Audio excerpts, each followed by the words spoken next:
listening to Wake Up Hollywood with Nikhil Korula and Eddie Pence, right here on LA Talk Radio.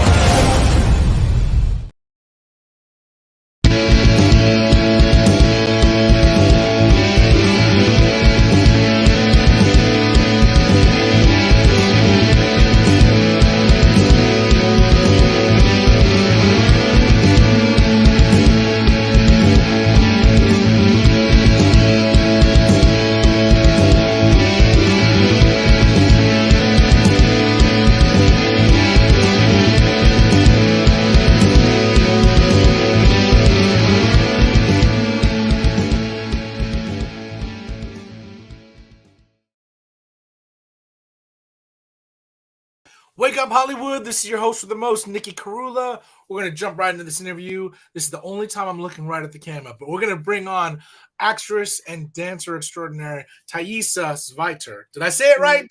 Yes, you did. All right.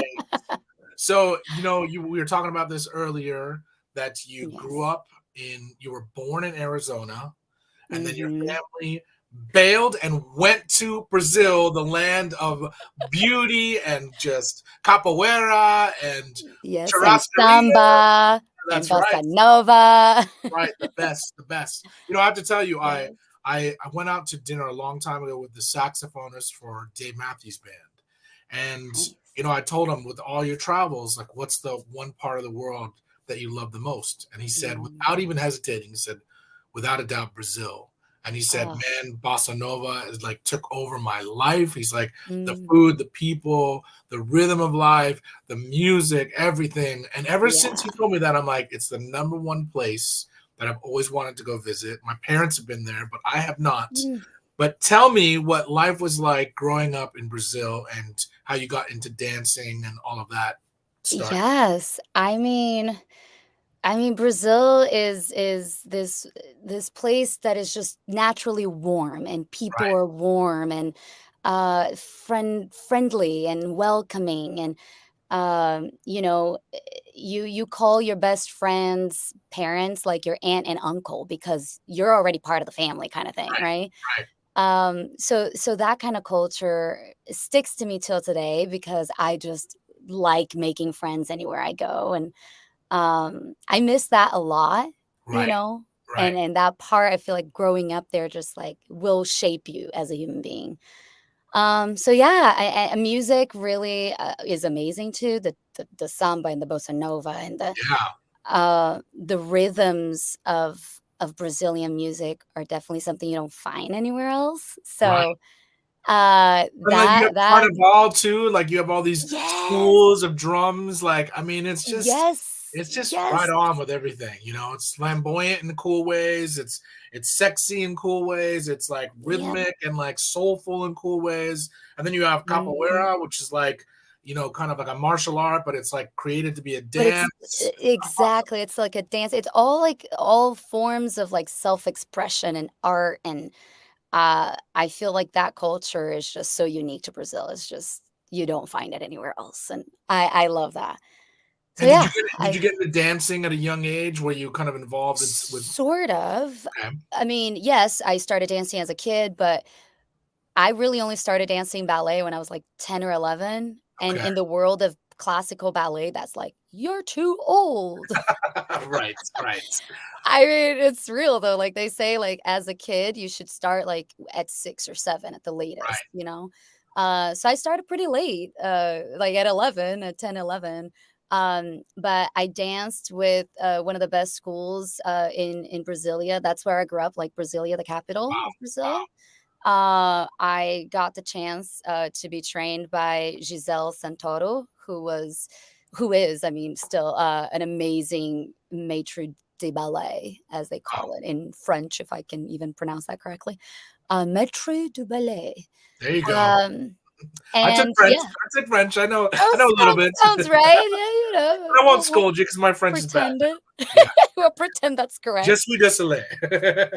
Yeah, c'est désolé.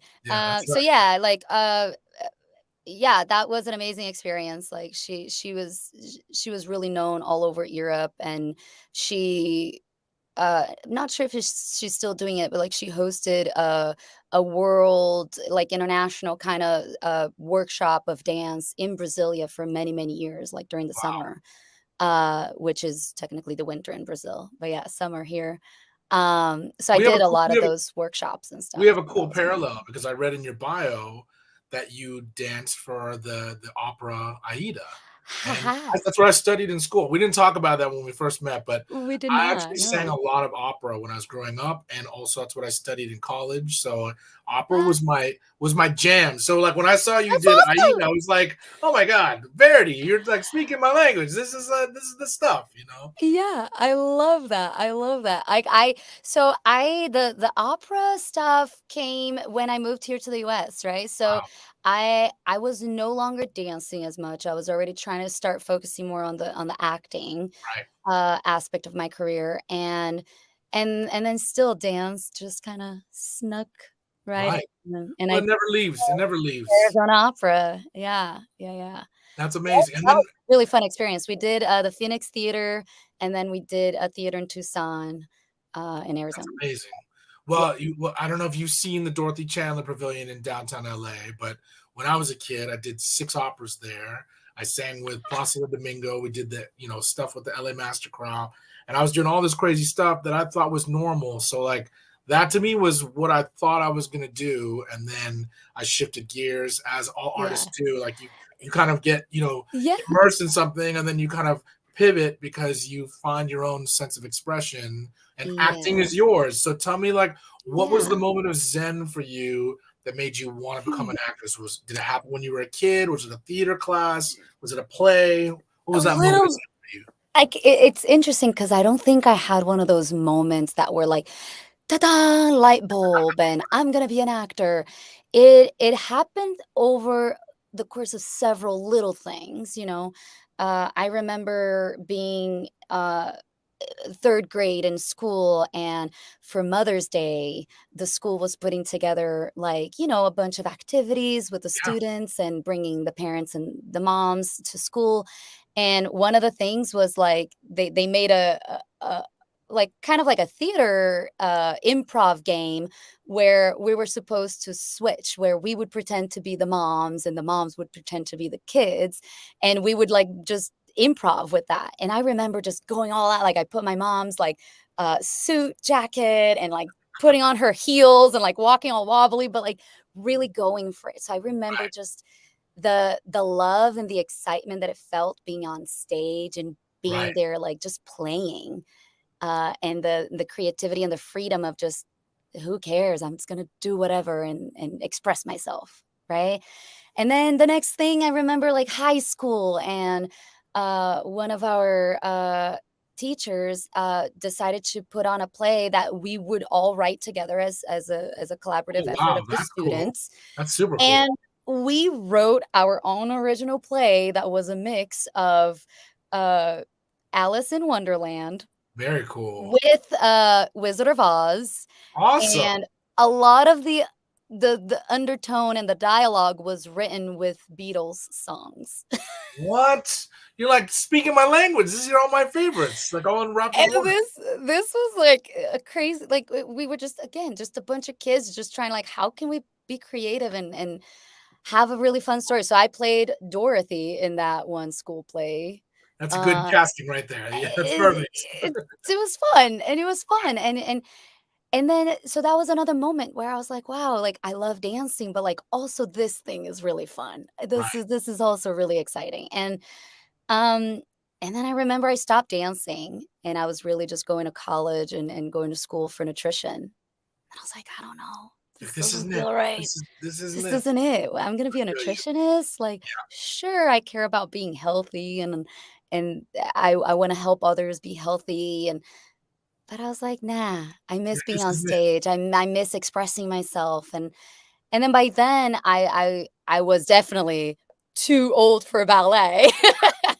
You're like, I definitely can't do this. Yeah, like, there's no way I can do this professionally anymore if I'm gonna really take it that seriously. And and then I was like, "Okay, theater it is. Let me go to some theater classes. Let me sign up. Let me see if I love it. Let me see if I." and then the rest is history. I've been doing it ever since. So But you know, it's so funny. Every artist kind of they start thinking, I could never do this for a living. And then they do something. I mean, I was pre-med. I was pre-med in music. yeah, And I remember walking into my freshman dorm and it was all jazz musicians. So like I would be practicing arias and I'd come home to like an 8-piece funk band in the living room. I'm like, this is way more fun. yeah. So I Like, remember why am I doing operas and arias? yeah. So it's like you make that pivot because you find that level of expression. But then it's like you realize you can make this as a living. You can make a career of this. And even if you go through obstacles and struggles, which every artist is going to go through, Yeah. which is kind of what makes the journey, the wins, it makes the wins so much more worth it when you go through those. And you don't realize it until you start winning and getting some of those doors open and opportunities to kind of, be welcomed into the industry. And Yeah. but it's like you realize all of that is part of the journey and it's so worth it. And it's way more worth it than Yep. doing something where you're sitting behind a desk hating or wondering what if. You know what I mean? It's like you got one Yeah. life to live. You got to just, pedal to the metal, go for it. You know what I mean? It's so Yes. so And what I was hope whoever's listening to this, like, gets inspired. Like, if you're one of those people sitting there wondering, like, why am I not just chasing my dreams? Why am I not just going for the thing that actually makes me happy? Go absolutely. for it. It's Yes. worth it. Yes. So you come to LA and Yeah. did you start taking acting classes in Arizona or did you come over here and start studying with Yeah, no, I was still in Brazil, actually. I was still in college for wow, nutrition, wow. but one of my semesters, I was like, "I'm gonna take one less nutrition class, and let me sign up to this, like, one musical theater, like, thing like, music thing," and Right. so I signed up for that, and then I was like, "Okay, this is fun." And then the next semester, I was like, "Let me see what actual, like, classes, studios in Brasilia there were that were just outside of college that I could take it more seriously," right? And then I was like, "Okay." And then I found a studio that did mostly musical theater, and they at the end of the year, they would put on a whole performance in the biggest theater in Brasilia. And then I signed up and I did the class, and, like, I would have singing classes in the weeks, and then on the Awesome. weekends, we would do the rehearsals and acting and, like, dance rehearsals and stuff. And we did, oh god, Beauty and the Beast by the Oh, end of the year, that's nice. and that was an amazing musical, and that was my first musical, and obviously I was ensemble. I had never sang before. I didn't know what I was doing. I'm still not necessarily the best singer out there. Hey, you know what? Anything can But change. You still got it time. You still got time. right? That's true, that's true. But yeah, like, that was an amazing experience because then I was like, "Oh, wow, like, this is it, like, again, this is my calling." And then that's when I moved to the US, and my family, and I'm like, I'm gonna go, and I'm gonna try some classes, see what happens, and then maybe I'll come back," and, then they're like, "Okay, yeah, we'll see you in 6 months," and I was like, "Cool. See you in 6 months, I'll be back." Let's see how that works out. 6 months, yeah, that's plenty of time. I'll And make then it by 6 then. months You know? later, well, not even that, for them, they thought I was just gonna stay here for 6 months to just take some Just courses and try come it. back to Brazil. Right. And in my mind, I was like, "No, I'm gonna move to LA eventually, right? Like, I'm gonna do this thing. I'm gonna go all the way." And I don't think any of them even knew. And I don't know if maybe I knew deep down that this is like, okay, no, I'm just really gonna go all the way. And Right. I just didn't have the guts to say it, or I didn't know how to express that. Yep. You're Part of like it. your That's part of parents being an only artist. wish you the best, and they're like, they don't want you to see you struggle and fail. So for me to have to tell them, like, I'm like, "Oh, I'm just gonna try this acting thing," and then they're like, "Wait, what?" Wait a minute. How That do wasn't how do in you the say script. that? That was not in the you're Well, not it's gonna like at the finish end your of the day, they degree? want You're to not gonna finish your bachelor's degree in they want to nutrition? see you happy. Yeah, of course. Well, I mean, Yeah. you know what? It's like one of those things where you have to make that. It's a crossroads. It's like Yeah. you realize I need to do this and do the things that are going to feed that experience more than fulfilling something else. Sometimes it happens, and most Yeah. successful people do that. It's like they Yeah. make that pivot and then they throw themselves in it, and you Mhm. start to learn like how much more you have to learn to get to be good at this thing because at the end of the Yeah. day we're all artists and we want to be able to contribute, and the only way you can really contribute is if you learn technique and you learn the Mhm. base and you get a Yep. foundation, and Yep. then you learn how to express and throw a lot of that out the window so that you can become an artist and Yeah. do the thing. You know what I mean? So Learn the rules so that you can break the rules. right. And I Like, always have yeah. to I have to tell you, I always admire people that move to Los Angeles to pursue this craft because Mm. I'll tell you, 99% of the people out there don't have the courage to do that. And it's also commendable. I'm from here. So, like, I was in the business singing and doing crazy stuff as a kid, just, Yeah. like already in the business. When I know people changed their lives, packed up their cars, or got on a plane and flew out here or drove out here to completely Mhm. create a whole new life, it's like such a commendable choice. And I tip my hat to you, because it's Thank like you. one of those things. It takes so much courage and Yeah. bravery just to go after this. If you are from Yeah. here, it takes that courage. But the Yeah. fact that you leave your family and friends and the things that to go after this dream But and it's so uncertain. so uncertain. And so I want to Yeah. ask you, like being from Yeah. here, I want to know what was that experience like when you first came here, and now you've seen LA and Mm. kind of like give me the Yeah. nitty gritty. Like tell me what it was like because you grew up in Brazil, you were born in I Arizona, you come to LA, it's a very different. Yeah. Yeah. So when I first got back to the US, I went back to Arizona, funny enough. And I was living with my mom there. So that was an easier transition, Right. right? Like I still had the familiarity of family and having that support system in a way. Hmm. Then when I moved to LA, it was like all out the window. Right. Right. Really, really, right? So I literally packed a U-Haul truck and my mom helped me get here with the U-Haul truck and then helped Wow. me unload my stuff into this little apartment that I was renting a room out of somebody's house, out of this little apartment.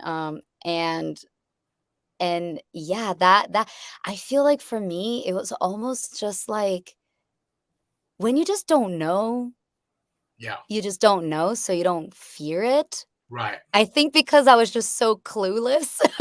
You're open too. It's like you're so True, open to the true. experience that you're like, well, I don't know what's out there, I don't know how bad it's going to be or how good it's going to be. Yep. So I'm open. It's like I Yep. It was just enough, like, I just did just enough due diligence in researching the people I was gonna live with, right, some of the locations, asking people that I had heard, like, had been to LA and that knew the neighborhoods and stuff like that, that I'm like, "Okay, I think this is a safe area, and I think these are safe people. Let me see," like, but it was, like, on Craigslist that I found the apartment and I that's found those crazy. people, and Wow, wow, and so how many things could have gone wrong, right, like, right, with all of the situation, but I think it was just enough due diligence for me to, like, do the right things in the right way, uh, and also just enough gutsiness to be like, "I'll figure it out, like, right, we'll see right. what happens." That's awesome. See, that's the part that's pretty awesome because it's not easy to do that, and you did it without Yeah, family, and you did it on your own, and you're yeah, in a part of the like LA is a weird Rubik's cube of a city because you take yeah. downtown and you have all these bougie hotels. You make one wrong left and one wrong right, Oh, and you're in Skid Row. You know what I mean? And it's like yep, a lot of parts of LA have these different vibes, and you kind of yeah, figure it out once you're here, and you kind of like make friends or see shows or see plays or whatever you're yeah, doing, but you realize there's so much here. There's so much art, yeah, there's so much music, there's so much stuff going mhm, on that yeah, person next to you sitting getting a coffee could be writing the next great screenplay or yep, sculpting some great art piece or making a film or making a record. You don't know, and that's what makes the city so great because there's so many dreamers in the city, and it's like everybody's here, and then you figure out what neighborhoods to hang out in and kind of like who to kind of gravitate towards. So tell me what that was like for you because yeah, you've been doing some pretty cool stuff in the acting world, which yeah, we'll talk about. But yeah, you first have to get that like common ground of like getting a living and a yep. neighborhood situation where you feel like this place can be a home. Yeah, yeah, and for me, a lot of it was just figuring it out day by day. I didn't have a job when I moved here. So first thing I was like, I gotta find a job. Right, right. And what do I do to make money to survive? And I think my first few years were a lot of that, and Mhm. a lot of just doing research and going to all the acting classes I could find online, and like doing so much research and asking people that then I met at those acting classes, being like, okay, what's the next class I should be taking, Right, and right. what's it, and auditing. I think I was like auditing a lot of the classes at first to then even decide like what class do I want to take. And I still took some classes that, looking back, I'm like, yeah, that was not a good class, but I just Well, didn't know any there's better. there's And there's a hustle. There's part of it is like figuring out what the hustle is and who the hustlers are, and also yep, the things where you find like really good content and things you can learn from. yeah, I'm sure you learned Uta Hagen, a respect for acting, and Meisner. Like, Meisner, tell me the yeah, technique that I think Meisner is what I read in your bio. Tell me why, Meisner. tell me why Well, you respond to it so much. and well, Meisner was actually a discovery in Arizona still before I moved to LA. Wow. And I took I did the 2-year Meisner like technique course that is um talked about, like, that you do a 2-year course, and I followed the whole program for 2 years. So and for me, again, that was like my very first like real acting technique and acting experience of like what we were talking about, like, you Yeah. gotta learn the rules and you gotta learn the basics, and you really gotta understand that so then you can work on that craft that it is acting before you can go and throw it out the window and do whatever you want, And right? Meisner does a lot of method, right? He's doing a lot It of method acting. Yeah, That's I mean, if you really think of all of these, like Uta Hagen and Meisner, and then even the more contemporary, it's all coming from Stanislavski method is and right. Stanislavski, and it's just variations from it. So, like Meisner is like, well, being truthful, but in the imaginary Right. circumstances. So, uh, it's taking a little bit of your method of like living fully in the reality of what it is, but creating an imaginary circumstance. You don't have to have had like somebody die in your life to imagine what it is to lose something. So Right. connecting to any sort of loss to then create that parallel into the imaginary circumstances of the character in the story. But they all drive ultimately from a little bit of the method acting. Right. Um, and then yeah, and then from there, and then in LA, I ended up discovering other studios and places that I learned, and I just try to grab a little bit of everything that I could that worked for me. Because I think also that's what happens when you become more experienced in your acting, is that you don't have to do one specific technique and you don't have to do one specific method of acting. Just grab what works for you from every single person, from every single mentor and teacher, and build yourself your toolbox of what really works for you. I And I love feel that. like that's what I've been doing over the years, Now tell me what building my own little way. the audition process is another learning curve that just first of all it sucks, and it's such a silly way to like how to dictate like how people can make or break careers. But tell me what Ugh, that process was like for you, because it is a learning curve of it learning oh curves. god. It's Oh cruel. god. Oh Yes. god, let me tell you. Oh god. And they really say what they really say is true, is like when they say, you could be an amazing actor and a terrible auditioner, Yes. right? And I feel like I was in that category for a while, where I was getting really good with my acting, and my auditioning skills and technique was not getting there, not translating the same way. Um, and for me, I think my biggest breakthrough was understanding that it's not necessarily just the audition technique itself, is also camera technique. Right. A lot of acting classes that I had taken in the beginning were so much just um, theater based, right? Where you're in a classroom setting where all the students are sitting, and then you go up on the stage or in front of the classroom and you do your exercises. And it's totally different when you're doing a class that's specifically done in front of a camera and you're acting for the camera. Like, if you want to be a film and TV actor, that's a technique and that's something that Right. must be learned. And that goes then hand in hand, especially now with self tapes, where your audition is on tape. So learning that is a game changer, and I think it's Do you what think that, was that's a one of game the changer cool for me. things though? It's like the self tapes help the audition process because you have your Mhm. choice of what take you can use versus being in the room. You're in a room where Yeah, people mostly don't care. Let's be true. honest, and they've seen No, 50. I wouldn't You say know what I that. mean? I mean, I'll be honest. Like, and most people that I like, if ever I've done auditions like for music or whatever, most of them, it's crazy that they're the ones that are qualified because they've never really taken an acting class, they've never taken a music Mm, class.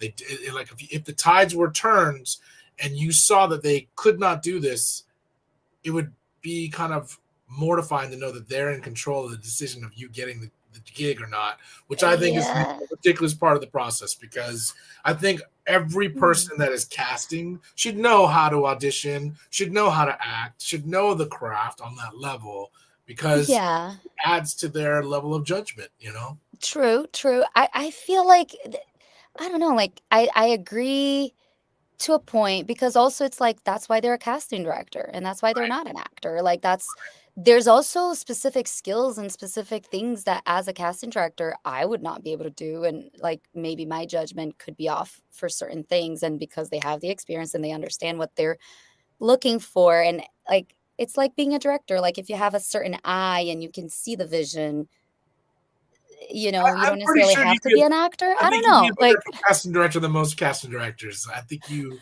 know the craft. That's the thing. yeah. It's and I think a lot of it is sometimes it's political. Sometimes people are in situations. I'm just saying, like we Yeah. talk No, candidly with that each other. exists in all It's levels crazy. It of should Hollywood, never. and technically the actor is at the very bottom of the Right. totem Right. pole of decision making, of power, of any of that. So I But yet completely they agree are with the that. storytellers. They are the players in the game, which is they're let's be honest, they're one of the most important parts of the story Yeah. besides the director. You know what I mean? It's like those are like two of the biggest. It's kind of like a coach and a player on a team. I mean, it's like that is the same parallel. And yeah, you have all these people pulling strings and kind of seeing like, how things are going to work or how directors who they want or how it a look, whatever it is that it makes, these decisions. And then you see a director like Martin Scorsese, who I literally just read that he rewrote the screenplay for his latest movie because he felt like it was telling more of the story of the white man in comparison to the Native Oh, Americans that sorry, my necklace. oh no, that's not good. My necklace fell apart. Okay, we'll put See, it it's away. the force of the force of Continue. like right. No, I'm just kidding. Just my necklace. No, it's a magic trick. You should be part magician. Ta-da. No, but I mean it's like it comes He down. rewrote it. Yeah. He rewrote it because it's like he felt like the art wasn't expressing enough of the story of the Native American tribes that Hmm. this particular story was, taking place between, white settlers and Native Americans who discovered oil on their land. And then you Mm. see that the white settlers kind of start taking over the Native Americans. And he was telling more of this story from that white settler perspective. And he's like, no, this is not the story. So he rewrote it, and it's like that's a storyteller. That's a director Mm. that knows that this is the Yep. art of storytelling and making movies. That's why he's Martin Scorsese. So Yeah. I feel like the actor plays a significant role, and Hmm. sometimes that relevance is not properly placed on actors and actresses like yourself because That you're part. trying to just get in the door and like create an opportunity to be seen and Hmm. heard to express these stories so that people can Yes. notice what you're doing. So the game, I have a lot of That part. weird. It's a weird part of the journey that I feel Yeah. like is unnecessary, but I guess you have to go through it to kind of maneuver and figure it out. But you have done some really cool things. You were in one of my Yeah. favorite news shows in the last like 3 years that I've seen, The Offer. You were more. Yeah. Who were you in The Offer again? Who was the character? So the character's name is Gino's wife. I Right, didn't have an actual character name. However, I got to cry. It's in a funeral scene. right. I'm the wife, of the one character that dies. I don't know, I don't wanna spoil it for people who have not seen it yet. But yeah, one of the character dies, and I'm the wife, and you see me at the funeral crying, and the big importance of that scene and why I was cast in that, and the reason why they were like, "We need somebody who cries," and I'm like, "I You're like, I can do cry. it on cue. I could cry on cue." And literally, that was my tape. Like that the whole tape was me improving at the wake, at the funeral, and just saying hi to people and the visitors. Like, do you call them visitors in English? How do you call it in Same. English? Yeah, I guess you could say that. Yeah, mourners.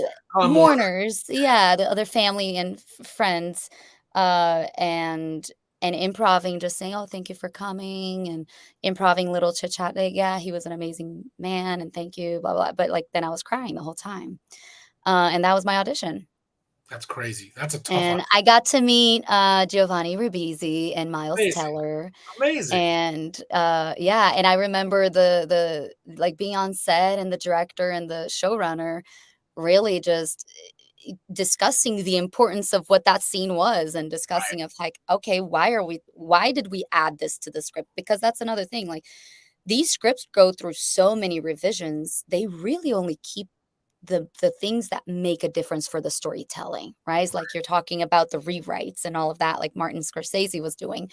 They do that in every single movie and TV show, where they're only keeping the most important things to be able to, what's the story? What is the point they're trying to make with this? And in that case, with that scene, they really needed to show the heart of the family members being so broken down by that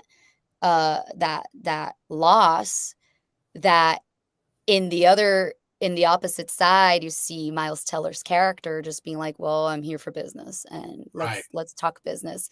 And how do they deal with that? Like, Miles Teller's character having to be there, watching everything that's happening, and the loss that all of these people are going through, while he has to go and talk business, Right. and And that had to be a pinch me moment too, because here you are, you grew up in Brazil, grew up in Arizona for a little bit, coming to yeah, LA, and now you're yeah, on set with Miles Teller, Giovanni Ribisi, and like making this cool story about the making of The Godfather. yes. Terrific series. Terrific series, You yes. also you were Maureen and Pam and Tommy, was that right? Yes, yes, That's Marina. another cool series, and it's Very like cool you're series. doing some pretty cool pinch me moments, like, and Yeah. and I know you play it cool, but I mean, honestly, as an artist, it's like it's all peaks and valleys, and when you have those peaks, and you're Yes. like, "Oh my god, here I am doing Yeah. the thing." It's got to feel kind of justified and you have to feel a little vindication. So, tell me what that feeling was Feel like for you. it ugh, and I think that's exactly what you just said. It's just that pinch me moment of, like, I'm actually on set and I'm doing this, like, the Right, thing that I've been working so hard towards. right, I for Pam and Tommy, I just remember being on set, and as soon as I get off the makeup and hair trailer, and I'm going back to my trailer to get changed and, sign contracts, all the stuff that we do, and I'm walking right by, and, oh goodness, blanking names, uh, the male main or female? actor, Tommy, Yeah, he yeah, plays Tommy. I know you're talking. I can't remember his name. I'm terrible with names. Why am I blanking right now? That's all right. That's all I just remember, like, I'm just walking by, and then he's like, "Hey, good morning." And I'm like, "Oh, hi, good morning." And then I like, "Oh shit, that's him." right. You're like, oh, it's the star of the thing I'm doing. Oh, like, Right. goodness, that's actually him, and he just said good morning to me, and he's also a huge, Avengers and in the Marvel That's world, right. like, That's right. what? Well, it's also Yeah, like you're in the company of people doing the thing, and it's just yeah, like that's what makes you feel like, okay, this is why I'm here. This is like one of yeah, those moments of why you're here. I want to yeah. showcase your reel real quick. We're gonna Cool. play Yeah, Thais's reel. This is Thaisa yeah. Zweiter's actor reel.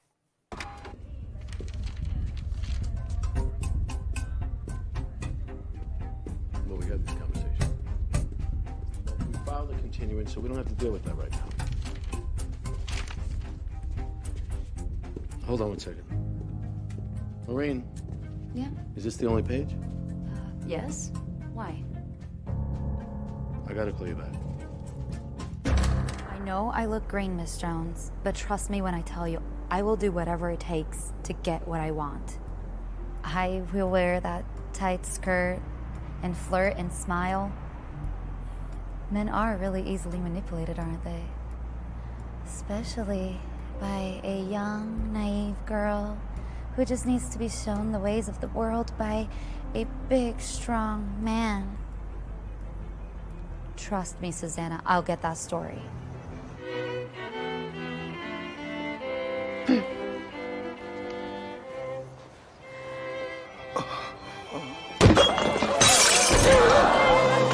How do they pick the couples? It's all based on compatibility tests, science. Like online quizzes? We're still getting married today, right? What's the rush? I can't end up like my sister. A sad, lonely, middle-aged woman. I'm 32. I'm fine, really. I just want to get married. It's the difference between my daughter having a normal scholastic career. She got a pretty good chance. Wait, what? You have a heart. Yeah, well, I have a daughter, so. You're usually a dick to everybody. Well, maybe I have to be with you guys. Before I forget, the therapist, I reviewed the notes. She said something about retrograde. Yeah, but what does that have to do with anything? I don't know. What, do you think there's a pattern? Maybe. Always hiding your true desires behind the wills of the gods. It will no longer stand. You cannot kill me. You do not have the power. That is true, but I can kill the only thing of purity you possess. Ilya? You lie. So be it. Theitus scotus que tu photos. No! Thank you, sister. Wow. Good stuff. Good stuff going on there. Yeah. So a lot of cool things you were doing. And you know what? Yeah. You have some very poignant little lines, little zingers, where you wear those lines, you're like, boom.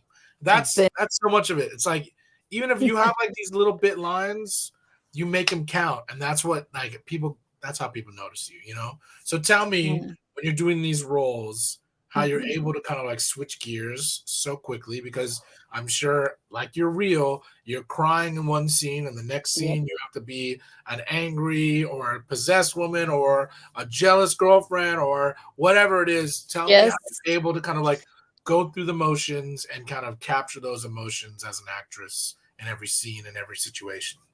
Yeah, I feel like a lot of it is the preparation that took all those years, right? So it's all that training, it's all of the knowledge again that I started putting into my little toolbox of techniques, and then being able to be like, okay, what's this one about? Like, what's this character about? Like, how do I connect to this part of myself that tells this story? Right. And a lot of it is text interpretation. A lot of it is understanding storytelling, so that exactly, okay, what is my job as the actor in this moment, as this character for the scene? If you really understand how to break the script down and understand how to do that homework in a way, then you just get to the lines and it's like, okay, like, now I understand the importance of this line and why it has to be said with this kind of gravitas, like you were saying. Right. Or is this the punchline, or is this the setup for the joke and somebody else is throwing in the punchline? Once you understand all of that structure, and that comes from all of those years of training, really. Right. And But some of these. Sorry, go ahead. Go ahead. I was just gonna say, and like for me, I feel like once you're just in the groove and like you're busy and you're going from one role to the next and one audition to the next, it's like it's a lot of meditation, Yes. a lot of centering yourself, knowing thyself. Well, and it's also like and these auditions are so short. They give you these one sheet, parts of the screenplay, and you have to kind of make up what's going to happen if you don't even know sometimes. Sometimes you don't have the full script, and Right. you just gotta and understanding again that storytelling and understanding where could this fit in the grand scheme of the story that they're telling, and especially if it's a brand new show. So for Pam and Tommy, there was no season 1 for me to watch to figure out, like, what's the tone? Is this gonna be funnier? Is it gonna be more dramatic? Like, where are they going with it?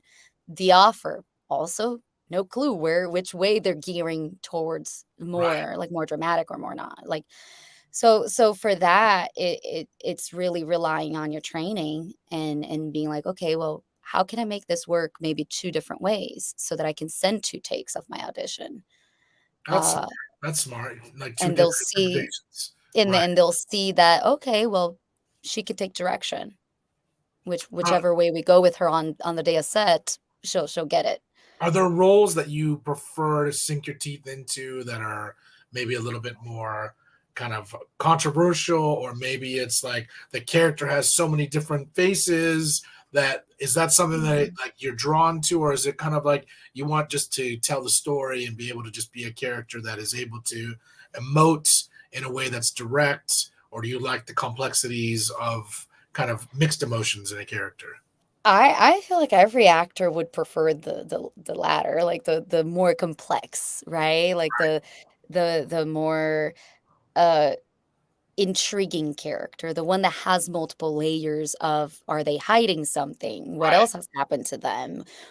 Are they angry because of this or that, or like is it because they're sad about something else? Like the multitude of layers, I think that's what intrigues most actors, and those are definitely the characters that I would like to play That's for awesome. sure. That makes sense. And you are currently funding or helping to gather some funds for a new short Mm, film. Let's talk about yeah. that. Tell me about this new short film project. And you've got a GoFundMe page. We're going Yep. to add that link to your bio on the Wake Up Hollywood page. But tell us a little bit about this Cool. short film project, and we'll play a little trailer about it. Yes, so it's short film, right? So ideally, we're gonna eventually get into making it as a feature film or as a TV series. This would be the teaser to the bigger project, right? Um, it is about 4 friends coming home together after the wake of one of their best friends, the one Mm. that got them together. And it's a dark comedy. Um, I don't wanna give a lot of spoilers. Yeah, that's okay. That's okay. Such a short film. It's such a short little that everything happens, like, in a That's blur. cool. Everything is just thrown at you, like, as the audience member, you're like, "Oh, wait, this happened? Oh, wait, and that happened? And wait, this also happened?" Um, and it's about how the 4 of them all get together to try to figure out how are they gonna overcome all of those obstacles that just get thrown at them. That's cool. That's cool. And you've got some funding coming together, but let's play this Yes. trailer in support of this new short film Well, project. it's not quite a trailer. It's Okay. a calling, for action, for funding, and a little bit of an explanation about what the short is, and an introduction of the characters. Okay, here we go. Yeah. Hi, I'm J.R. Russell. Hey everyone, my name's Thaisa and I'm playing Megan Ortiz. Hi, my name is Sandy, and I'm playing Amanda Bailey. Hi, my name's Julia. I'll be playing Danica Taylor in Expecting Friends. I think in LA, our families a lot of times are so far away that what we have is we have those friends, and we have Friendsgiving, and we get together over holidays and things like that. You really get a sense of like, hey, this is your family that you created. And so bringing that together, especially in this project, that's the type of vibe, the feel is that these friends that have been through so much, that are still going through so much, and that have so much in their future. That for me, it's just so powerful, and I really wanted to explore that. There's so many different topics that we bring in to conversation with the project. I mean, it is a comedy, but still, like, we're talking about, 3 different women and friendship between 3 different women and what a family even looks like. And for us in this movie, our friendship is our family, so we really like that. It's a story about friends coming together, and it's chaotic, which life is, and it's about going through a lot of stuff and leaning on your friends to pull you through. Mm-hmm. It represents family. I love shows and movies about what's gonna happen next, like a dark comedy kind of thing where we can get all the characters together in the end. Especially, I'm a crier, so I like things that could make me cry like that. And so you think this project will make you cry? Yeah, maybe. Maybe like while I'm on set, maybe while I'm watching it. We'll see.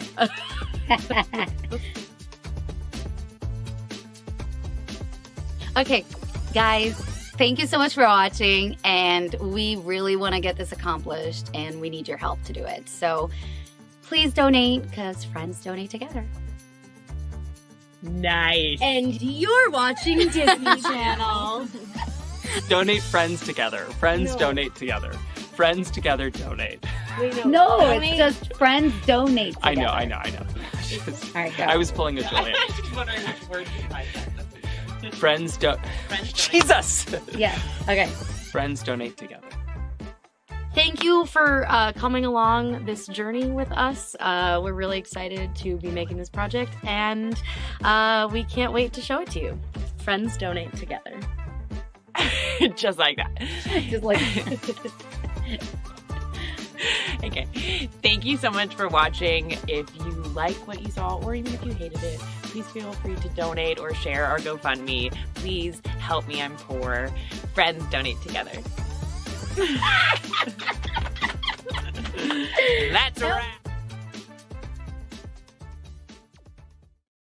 Very cool. You guys just have a good energy together. So it's very cool that you're doing this grassroots marketing. That's how you get things going. What I also love and respect, it's like I'm a big mover and shaker. And it's like I think when the industry doesn't create opportunities for you, you have to create opportunities for yourself. And I think it's amazing. I think it's amazing that you guys are doing this and kind of like figuring it out, making something happen, making something, being creative and how you raise the funds, because that's how you start a movement. So tell me what was the catalyst to get this going, and what was the thing that made you want to make this? Well, this really started with us trying to stay creative and do something because the strike is happening. Right. And, writers are on strike and the actors union is on strike. So there's not a lot happening with the big studios, and the TV shows and films are all paused. And the short film agreement is technically allowed throughout the strike. So you can still work on a short film. Oh, that's cool. I didn't know that. That is something, so through the union, we're actually using the union contract. We're not breaking any rules. We're not scabbing, because the short film agreement is still allowed. So that's what we decided to do. I was like, okay, what is technically allowed right now? What can we still do to stay creative? And then the idea came, and then our co-producer and writer J.R. Russell was the one who wrote the script, and then from there we kept going, and now we have an amazing director attached to the project. He has an amazing vision for it, which we're really, really excited. We have an amazing cinematographer attached. That's awesome. He's worked on huge, big streamers that we should not name because of the strike. Oh my God, I talked about so many projects. That's all right. That's good. I don't even know if it was okay to talk about. It's guerrilla style. That's what I like. It's like in the trenches, make something when there's... and the cinematographer, has worked for all these big streamers and was working for a big TV show right before the strike happened. And as soon as the strike ends, he'll probably go back to filming that TV show. So, gotta strike while the iron's hot. No, the strike in a way has helped us to get amazing quality crew members and talented storytellers that are they like the idea. They want to tell and share the story with everybody else. And if it wasn't for the strike, we wouldn't be able to get this done. So, well, it's an amazing pivot too. It's like, the industry's giving you lemons, and it's like, let's make lemonade. Making a lemonade out of it. So, I mean, that's how you make things happen. How you get things noticed and moving. So, I wish you guys so much luck, and it's exciting. When do you think you're gonna shoot it? When do you think it's gonna kind of take place? Do you have an idea of like when it's gonna start? Yes, so we're in this pre-production phase. We're scouting locations. We're doing rehearsals and looking out the rentals for equipment and getting the production insurance and all of the permits that we need to be able to shoot properly. So all of that is happening, and shoot should be in October, mid-October. That's exciting. That's so close. I So, love it. really, really close. You're moving and So shaking on like yes. crazy levels. That's awesome. Yes, and obviously, like, our director has submitted to his previous projects have gone through so many big festivals and won awards in a lot of festivals, so that's the idea Awesome. with this one, is for us to get it to all the big festivals. Well, there's a great. I have an animated short that I submitted to an amazing festival in Portugal, and you already speak the language, so you know what I mean. I'll be in Lisbon, just hanging I'll out. send you the information because it's an amazing festival, and you kind of rub Yeah. shoulders with a lot of people that sometimes you don't have access to here. So it's just, and everybody's in this little beach town in the south of Portugal, and it's just amazing. So you have to submit it there for sure. Yeah. Yeah, no, definitely. Please send me the information. Absolutely. But where can people find you if they want to ask you to be a part of their future film projects, plays, Yes. commercials? Yes. You've done a ton of Yes. commercials. I saw a bunch of them. Yes. Oh Very my God, cool. yeah. Very cool bits. Toyota, oh God, Chevron. Chevron, Yeah. M. Taylor, Google Maps. I've done so So many, cool. and there's another TV show that I'm in that I shouldn't talk about. I shouldn't say it, but if people want to keep up with my IMDb, you can find me just my first name and last name. There's gonna be a new credit up there because I there's love a it. show That's coming awesome. out That's exciting. soon.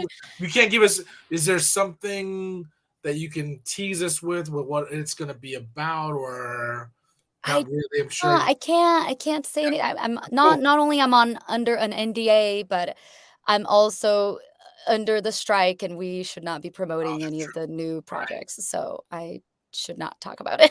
Well, let's talk I a little bit. cannot. But again, it's gonna be up on IMDb eventually in the next few weeks to a month or two at the most. Let's talk a little bit about So the strike, because this is an yeah. important part of what's happening in the industry right now. It's like Yeah. SAG and the Writers Guild, they're both striking. They kind of started striking around the same time, but I think the Writers Guild was earlier, about 2 months. But tell me, like, Yes. how this strike has kind of affected how the relationships have been between studios and actors and writers, and how writers Yeah. and actors are kind of coming together. Like, tell me what that kind of alliance has been like for you.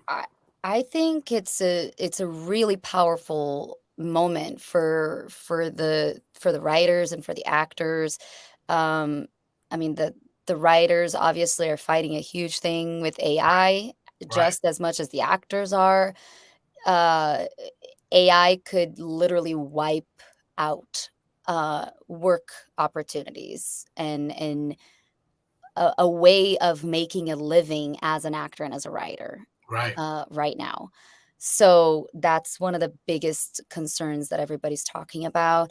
But so is every little other aspect of our contracts that we're trying to negotiate. A lot Yeah, of like the it is streaming part is like the people don't realize. streamings and the residuals. Yep. It's not that we're asking for money that wasn't already there. We're not asking them to suddenly give us a slice of the pie that wasn't already negotiated in the past. It's just basically in the last negotiations, they made it seem like, well, nobody really knows if streamers are going to make any money, and if streaming is even going to become something that the audience will utilize as a way of consuming content.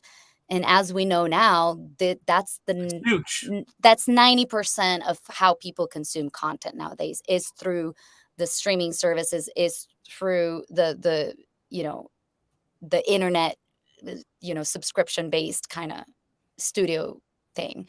So nobody's watching open channels anymore as much as they did. So the fact that somebody can watch a TV show that was on an open channel, like channel whatever, but instead of watching it on Thursday night when the show actually airs on 8, like on the 8 p.m. slot, and they choose to watch it on the streaming service on Saturday morning instead, we're getting way less money on residuals because the public is choosing to watch it on Saturday morning in the streaming service versus watching it live when it aired on the open channel service. Right.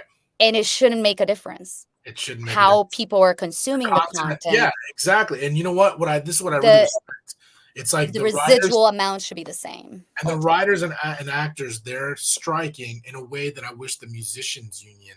There's no musicians real union. There's no musician union. That's not like Screen Actors Guild, not like the Writers Guild, and it drives me crazy because I wish there was a union in the music industry.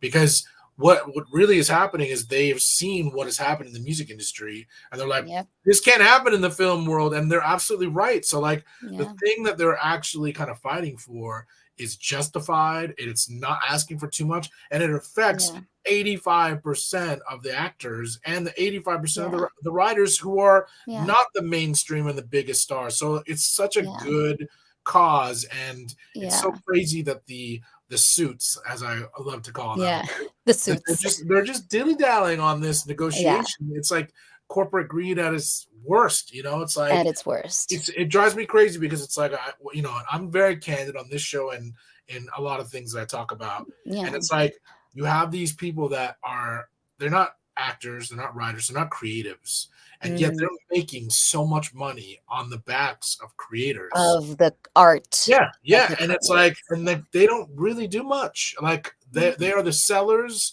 or the providers of content being viewed, but that's changing the game with streaming. I mean, you create a new streaming platform that doesn't need a network, you eliminate them. You know what I mean? So it's crazy that they're holding on to such power and corporate greed in the way they are, because what would any of these film houses be without films and creators? They would just be buildings. They'd be empty buildings. So I really, continue the fight, because you guys are all doing something wonderful.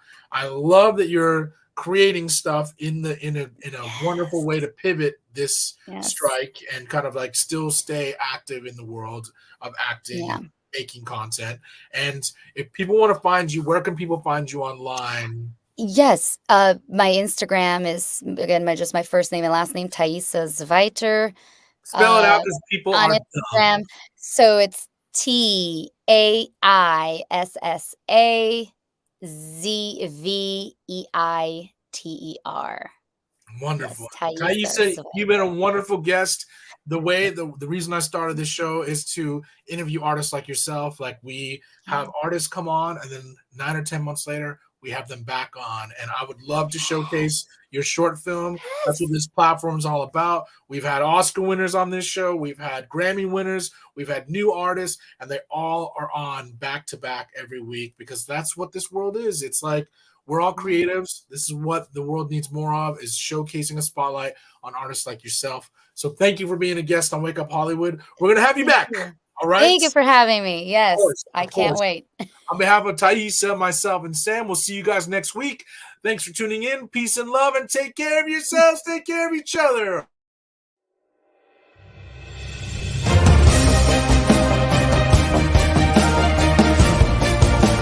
You're listening to Wake Up Hollywood with Nikhil Korula and Eddie Pence, right here on LA Talk Radio.